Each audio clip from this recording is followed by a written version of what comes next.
We are the invaders, which makes us the enemy.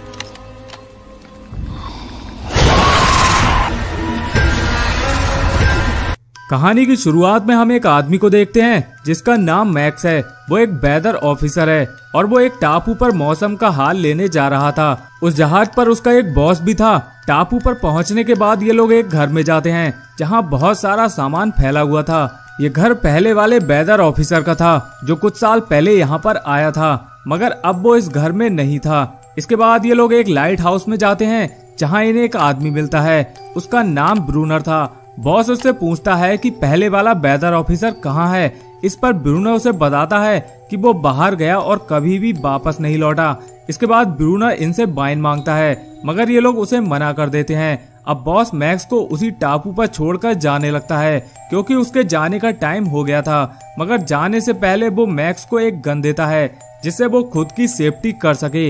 अब रात हो जाती है तो मैक्स उस पुराने ऑफिसर की डायरी को पढ़ने लगता है जिसमें बहुत सी अजीब चीजों का जिक्र था।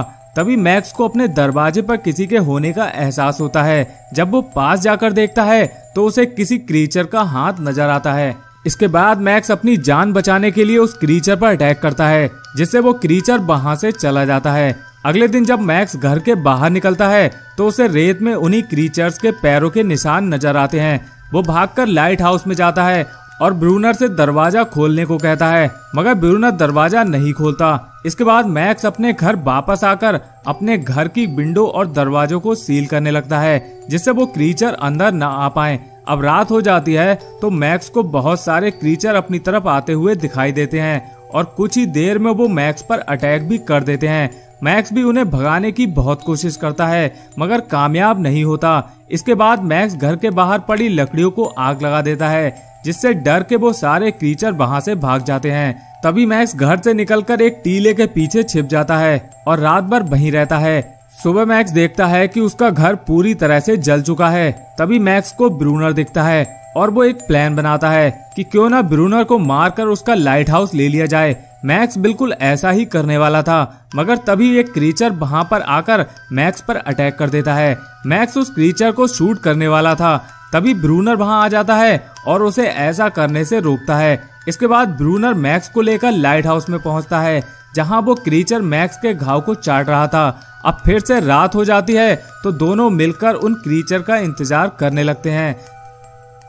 तभी बहुत सारे क्रीचर उस लाइट हाउस पर चढ़ने लगते हैं। दोनों मिलकर इन क्रीचर का सामना करते हैं, मगर इतने सारे अजीब से क्रीचर देखकर मैक्स डर के मारे बेहोश हो जाता है और ब्रूनर अकेला ही पूरी रात उनसे लड़ता है।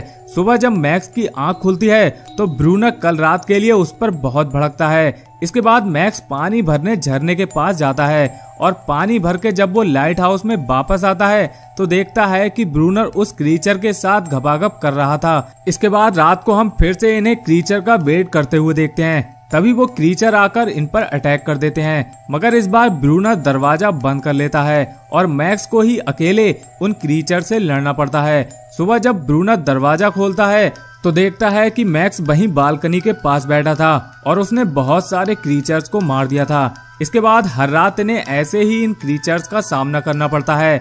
अब काफी दिन निकल जाते हैं मगर वो क्रीचर इन पर अटैक करने नहीं आते। तभी ब्रूनर कहता है कि वो अब कम हो गए हैं और जब वो फिर से ज्यादा हो जाएंगे हम पर हमला करेंगे। रात को जब ये लोग खाना खा रहे होते हैं तो मैक्स कहता है कि इन क्रीचर्स की स्किन बहुत ही ठंडी है और इनकी आंखों पर एक परत है जिसकी वजह से ये पानी के अंदर भी देख सकते हैं। इसी बीच इन पर क्रीचर अटैक कर देते हैं। ये लोग अपनी अपनी गन लेकर लाइट हाउस की छत पर जाते हैं। तभी ये देखते हैं कि इन क्रीचर की संख्या अब और भी ज्यादा हो चुकी थी। लड़ते लड़ते इनकी गोलियां खत्म हो जाती हैं तो ये लोग गेट बंद करके वहीं पर बैठ जाते हैं। अब सुबह हो जाती है तो वो देखते हैं कि क्रीचर वहां से चले गए थे।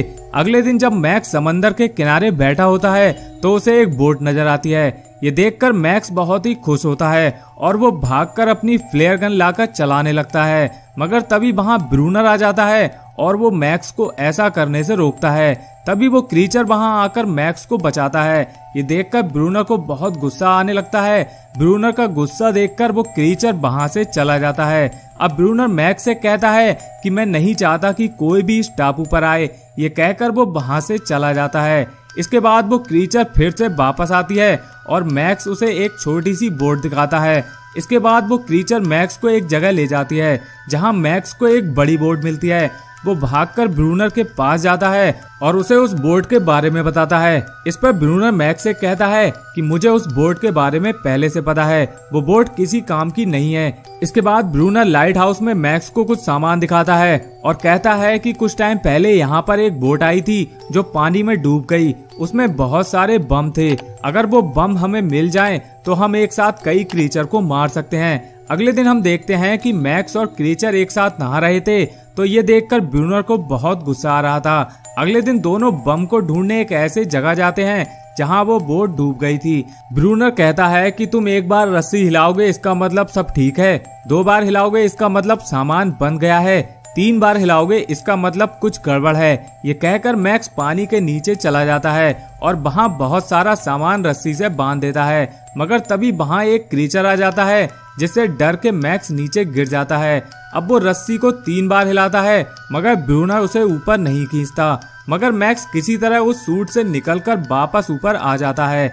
इसके बाद ये लोग लाइट हाउस के चारों तरफ बम बिछा देते हैं, मगर कई दिन निकल जाते हैं तो कोई भी क्रीचर इन पर अटैक करने नहीं आता।